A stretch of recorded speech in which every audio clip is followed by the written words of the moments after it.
A Knight of the Seven Kingdoms is going to be hitting HBO in 2026. The story is going to follow Aegon V. Targaryen and Sir Duncan the Tall. It is based on the Duncan Egg books by George R.R. Martin and takes place a century before Game of Thrones. The monumental success of Game of Thrones. Game of Thrones has experienced an unparalleled level of success over the years. House of the Dragon, which was set 200 years before Game of Thrones, had 8.9 million tune-in for the Series 2 finale. There have also been numerous games based on the popular television show. Reigns. Game of Thrones is a mobile and PC game that allows you to take control of characters that range from Tyrion to Sansa and Daenerys. It allows you to explore what-if scenarios, so you can forge your own story. There are also Game of Thrones slots that you can play that focus on the core themes of the television show. The slot game allows you to choose your house, which will then offer you benefits across different rounds. You can go to a full red wedding with 150 coins, showing how well the story can be tied into numerous genres and verticals.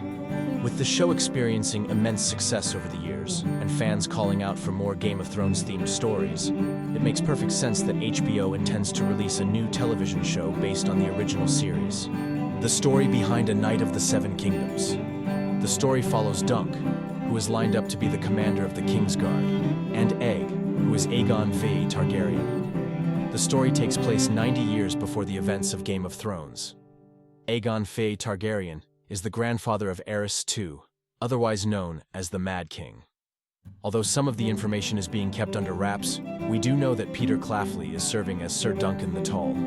Dexter Sol Ansel is going to be playing Aegon V. Targaryen. It's been announced that there are going to be a total of 6 episodes within the first series, but no specific date has been announced yet. It was expected to launch in 2025, but the series has been delayed and is now set for early 2026. George R.R. Martin, who also has other spin-offs in the works according to Screen Rant, has announced that he has seen the first season and that he's very pleased with it. He thinks it hits all of the right markers when it comes to a good fantasy story, and the 2 characters in this show are particularly special to him. He says that although they are unusual and might not be what you first expect, they help to add another dimension to the series. It's anticipated that there are going to be 3 series in total, with the cost being significantly lower than Game of Thrones. The total cost is $10 million per episode or less, which is significantly lower than both House of the Dragon and Game of Thrones.